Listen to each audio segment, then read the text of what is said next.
नमस्कार, मैं अंजलि मिश्रा। स्वागत है आप सभी का द न्यूज में। आपको बता दें कि जम्मू कश्मीर में बढ़ती आतंकी घटनाओं पर रोक लगाने के लिए सरकार ने कमर कस ली है और अब इस मामले को लेकर अगर आप कहेंगे कि सख्ती बढ़ती जा रही है और जितने भी मिलिट्री फोर्सेस हैं, पैरा कमांडो है, उन्हें जंगल में उतारा जा रहा है। 26 लोगों को अब तक गिरफ्तार किया जा चुका है। वही दूसरी तरफ उमर अब्दुल्ला बयान दे रही है और कह रही है कि चुनाव किसी भी हाल में कराने ही चाहिए और भारत और पाकिस्तान के अगर रिश्ते ठीक करने हैं तो पाकिस्तान को करनी पड़ेगी पहल।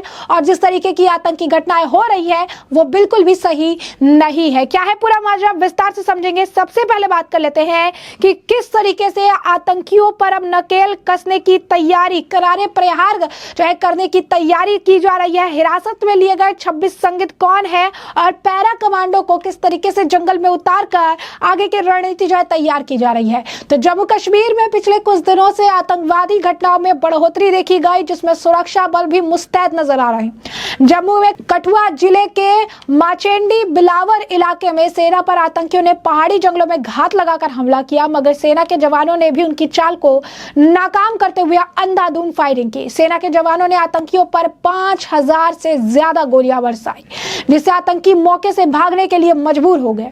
वहीं जम्मू कश्मीर के कठुआ जिले के माचेडी बिलावर इलाके के कम से कम 26 निवासियों को सोमवार को 2 ट्रकों वाले सैनिक गश्ती दल पर हुए घातक हमले के सिलसिले में पूछताछ के लिए हिरासत में लिया गया है।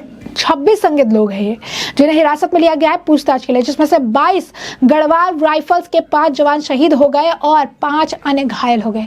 अधिकारियों ने इसे लेकर ये जानकारी दी है। एक अधिकारी ने कहा कि एनआईए की एक टीम घात स्थल पर पहुंच गई है और जांच में पुलिस की सहायता कर रही है।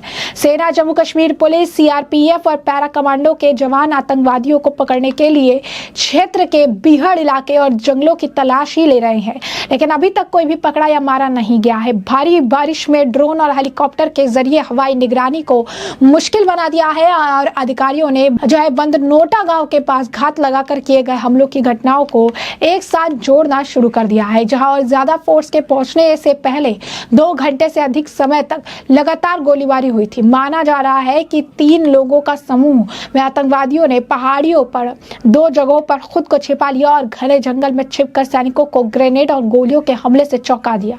जब ट्रक दोपहर 3:30 बजे माचेडी किंडाली मल्हार रोड पर एक मोड़ पर पहुंची तब वे भारी गोलीबारी की गई।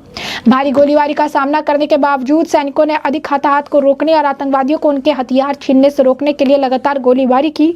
और एक अधिकारी ने बताया कि भारतीय सेना ने गढ़वाल रेजिमेंट के सैनिकों ने आतंकवादियों पर 5190 राउंड की बौछार की, जिससे उन्हें घटनास्थल से भागने पर मजबूर होना पड़ा। पाकिस्तान समर्थित आतंकवादी संगठन जैश ए मोहम्मद के एक सहयोगी समूह कश्मीर टाइगर्स ने घात लगाकर किए गए हमले की जिम्मेदारी ली। सूत्रों ने कहा कि स्थानीय लोगों से पूछताछ की जा रही है, क्या उन्होंने घात लगाने से पहले आतंकवादियों को देखा था या उन्हें कोई सहायता प्रदान की थी। अधिकारियों ने लोगों को आश्रय, भोजन प्रदान करने, आतंकवादियों को छिपाने और क्षेत्र में बिना पहचान जाने के मदद करने के खिलाफ चेतावनी दी और जम्मू में आतंकवाद से संबंधित हिंसा में हाल ही में वृद्धि के ऊपर इलाकों में स्थानीय लोगों को चिंतित कर दिया है, जिन्होंने आतंकवादी खतरों से निपटने के लिए ग्राम रक्षा समूहों को मजबूत करने की मांग की। डोडा जिले में मंगलवार शाम को गोली घाड़ी भगवा जंगल में सुरक्षा बलों और आतंकवादियों के बीच गोलीबारी के बाद एक और तलाशी जो है जारी है। 26 संदिग्ध लोगों को गिरफ्तार किया गया है और मामले की जांच जो है चल रही है। पूरी गश्ती बिठाई गई है और इस मामले में किसी तरीके की कोई अगर आप कहेंगे कि चूक ना हो, आतंकवादियों की कमर तोड़ी जाए, इसे लेकर पूरी तरीके से सरकार जो है प्रयासरत है और लगातार जो है इसी की राह में जो है मेहनत करती नजर आ रही है। अब ऐसे में अब उमर अब्दुल्ला क्या कह रही है ये भी जानना जरूरी है। उन्होंने कहा कि जम्मू कश्मीर की हालत पहले से नॉर्मल है। ऐसा उन्होंने कहा कि ऐसा तो नहीं लगता है। 1976 या उस टाइम के हालात को अगर देखें तो उस वक्त उन्होंने कहा कि कंपैरिजन जो है करना पड़ेगा। ऐसे में कंपैरिजन करेंगे कि उस वक्त के हालात क्या थे, अभी के हालात क्या है। तो उन्होंने कहा कि अगर आप इन ताकतों के सामने झुकना है तो आप पर अगर ये हमले कर रही है तो ये जो है उन्होंने कहा कि तो फिर आप इलेक्शन कैसे करवाएंगे। और इलेक्शन आपको कराना है, आपको फौज की सुप्रीमेसी दिखानी है। अगर आपको हिम्मत है, अगर आप में कोई बुजदिली नहीं है, तो आप अगर हिम्मत है आप में, आप सुप्रीमेसी है आपके जो है मिलिट्री की, तो आप इसे दिखाइए और दिखाकर जो है आप यहाँ पर चुनाव कराइए, क्योंकि चुनाव जो है इस वक्त की मांग है। चुनाव जो है कराना बहुत ज्यादा जरूरी है। ये बात जो है उनके द्वारा कही गई है। यानी साफ तौर पर जो है उमर अब्दुल्ला काफी कुछ कहते नजर आए।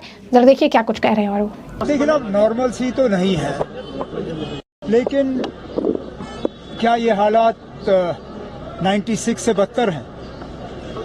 अगर ये हालात 96 से बदतर हैं तो मत कराइए इलेक्शन।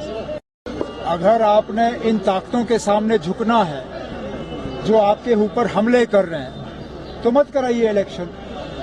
अगर आपने मिलिटेंसी की सुप्रीमेसी साबित करनी है बनिस्बत के अपने फौज और अपने पुलिस की सुप्रीमेसी, फिर मत कराइए इलेक्शन। अगर हिम्मत नहीं है, दम नहीं है, अगर बुजदिल बैठे हैं तो मत कराओ इलेक्शन। लेकिन अगर हमारी फौज की सुप्रीमेसी है, पुलिस की सुप्रीमेसी है, अगर हमारे हुक्मरान जो हैं थोड़ा सा दम रखते हैं, हिम्मत रखते हैं, तो इन तख्तों के सामने झुकेंगे क्यों? इलेक्शन होने चाहिए, अपने वक्त पे होने चाहिए, और जम्मू कश्मीर की आवाम जो है वो अपनी हुकूमत का खुद फैसला करेगी। तो जैसे कि आपने उमर अब्दुल्ला को सुना, उन्होंने ये भी कहा कि अगर दोनों देशों के बीच रिलेशन ठीक करने हैं, दोनों देशों के बीच अगर रिलेशन को बेहतर करना है तो इसके लिए पाकिस्तान को ज़्यादा पहल करनी पड़ेगी, पाकिस्तान को कदम उठाने पड़ेंगे और रिश्ते ठीक करने की कोशिश करनी पड़ेगी। जिस तरीके के आतंकी हमले हुए हैं ये गलत है, इस तरीके के हमले नहीं होने चाहिए और पाकिस्तान को रोल निभाना होगा ताकि दोनों मुल्कों के बीच में जो रिश्ते हैं वो सही हो जाए, जो रिश्ते हैं वो ठीक तरीके से हो जाए। वही उमर अब्दुल्ला के बयान पर जो है लगातार रिएक्शंस भी आ रही हैं और इस मामले पर तरुण चुग का भी बयान है, क्या कुछ कह रहे हैं वो जरा सुनिए। 370 और 35 की जंजीरों से मुक्ति के बाद जम्मू कश्मीर आगे बढ़ा है। पत्थरबाजी, भ्रष्टाचार, अविश्वास बंद, हड़तालें, जुल्म, अत्याचार बंद हुए हैं। बेटियों को अधिकार मिले हैं, एससी वाल्मीकि भाइयों को अधिकार मिले हैं, बकरवाल, पहाड़ी, गुज्जर, उनको अधिकार मिले हैं। जम्मू कश्मीर में डोमिसाइल मिलना शुरू हुआ है।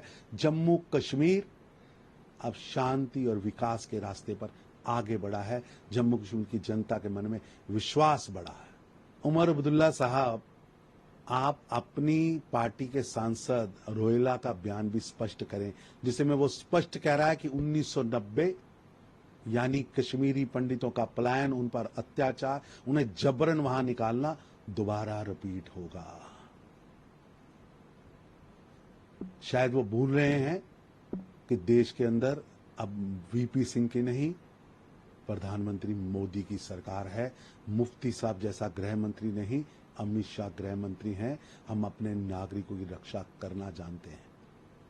और जो लोग खुद संगीनों की सिक्योरिटी में बड़े हुए आज सड़क पर घूमने का ट्वीट डालते हैं, जो भाई बहन कभी कश्मीर नहीं गए आज जम्मू कश्मीर में जाकर स्नो बॉल खेलते हैं, स्नो स्कूटर चलाते हैं और उसकी वीडियोस डालते हैं, ये बदलाव है। ये बदलाव नरेंद्र मोदी जी की विकास व विश्वास की योजना का बदलाव है। ये बायकॉट की पॉलिटिक्स से भारी पोलिंग के बीच का बदलाव है और निश्चित रूप से प्रधानमंत्री मोदी जी के नेतृत्व में जम्मू कश्मीर आगे बढ़ रहा है। अब इसे कोई रोक नहीं सकता। भारत की कमिटमेंट है जीरो टॉलरेंस ऑन टेररिज्म। हम उस पर पूरी तरह वचनबद्ध हैं। अपने नागरिकों की सुरक्षा हमारे लिए सबसे ऊपर है। तो जैसा कि आपने सुना, तरुण चुग भी कह रही हैं कि जम्मू कश्मीर आगे बढ़ा है, इसमें बंद, हड़ताल, भ्रष्टाचार, आप कह सकते हैं करप्शन, ये सब बंद हुए हैं। जम्मू कश्मीर के जो लोग हैं वो विकास के रास्ते में आगे बढ़ रहे हैं और अगर जो थोड़ी बहुत दिक्कतें हैं उसे पूरी तरीके से ठीक करने का प्रयास किया जा रहा है। इसमें कोई भी दो राय या फिर कोई अलग अगर आप कहेंगे कि राय नहीं है, ये उनके द्वारा कहा गया है। तो ऐसे में हमने आपको जो पूरा मामला है ये बड़ा विस्तार से बताया कि पूरा मामला क्या है। और अब इस मामले पर आपकी भी जो राय हो हमें कॉमेंट सेक्शन में कमेंट करके जरूर से जरूर साझा करिएगा। धन्यवाद।